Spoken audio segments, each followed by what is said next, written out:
இந்த பதிவை கேட்டுக்கொண்டிருக்கும் நல்ல உள்ளங்களுக்கு உங்கள் சுவாமிநாதன் ஜோதிடரின் அன்பான வணக்கங்கள். இன்றைக்கு நம்ம யூடியூப் சேனலில் பிரதோஷ வழிபாடு பற்றி சொல்ல போகிறேன். பதிவுக்குள்ளே போகிறதுக்கு முன்னாடி நம்ம யூடியூப் சேனலில் யாரெல்லாம் சப்ஸ்கிரைப் பண்ணலையோ சப்ஸ்கிரைப் பண்ணுங்க, ஷேர் பண்ணுங்க, லைக் பண்ணுங்க. இப்போ பதிவுக்குள்ளே போயிடலாம். ஞாயிற்றுக்கிழமையில் ராகு கால வேளையில் பிரதோஷ நேரத்தில் தரிசனம் செய்யுங்கள். சகல தோஷங்களும் விலகும், வாழ்வில் சந்தோஷம் நிலைக்கும் என்பது உறுதி. பிரதோஷ நாளில் சிவ ஆலயங்களுக்கு சென்று நந்தி தேவரையும் சிவபெருமானையும் வணங்கி வழிபடுவது மிகுந்த பலன் தரும் என்பது ஐதீகம். குறிப்பாக ஞாயிற்றுக்கிழமைக்கு தனி சிறப்பு உண்டு.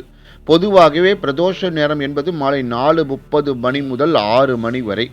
ஞாயிற்றுக்கிழமை அன்று ராகு காலம் என்பதும் இந்த நேரம்தான், அதாவது மாலை 4:30 முதல் 6 மணி வரை. எனவே ராகு காலமும் பிரதோஷ தருணமும் சேர்ந்து வரும் இந்த நாளில் சிவ தரிசனம் செய்வது மிகுந்த பலன்களை வாரி வழங்கும். சிவ ஆலயங்களில் பிரதோஷ பூஜை சிறப்புடன் கொண்டாடப்படுவது வழக்கம். பிரதோஷ வேலை என்று சொல்லப்படும் மாலை 4:30 முதல் 6 மணி வரையிலான அந்த நேரத்தில் சிவனாருக்கும் நந்தி தேவருக்கும் விசேஷ அபிஷேகங்கள், சிறப்பு பூஜைகள் நடைபெறும். குறிப்பாக நந்தி தேவர் தான் பிரதோஷ பூஜையில் பிரதான நாயகன். எனவே நந்தி தேவருக்கு தான் அபிஷேக ஆராதனைகள் அமர்க்களப்படும். அப்போது 16 வகையான பொருட்களால் அபிஷேகங்கள் நடைபெறும். நம்மால் முடிந்த அபிஷேக பொருட்களை வழங்கி சிவ தரிசனம் செய்வது எல்லா வளங்களையும் தந்தருளும்.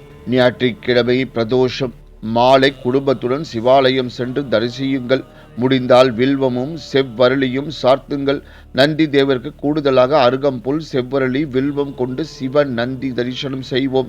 கண்ணார தரிசித்து மனதார பிரார்த்தியுங்கள். இந்நாளில் பிரதோஷ தரிசனம் செய்தால் வீட்டில் உள்ள கடன் தொல்லைகள் நீங்கும், தரித்திரம் விலகும், சுபிட்சம் நிலவும், வீட்டில் தடைப்பட்ட சுப காரியங்கள் நடந்தேறும் என்பது உறுதி. சகல தோஷங்களும் விலகும், சந்தோஷம் பெருகும், நிலைக்கும் என்று கூறி இந்த சிறப்பான ஆன்மீக பதிவை நிறைவு செய்கிறேன். நன்றி, வணக்கம், வாழ்க வளமுடன்.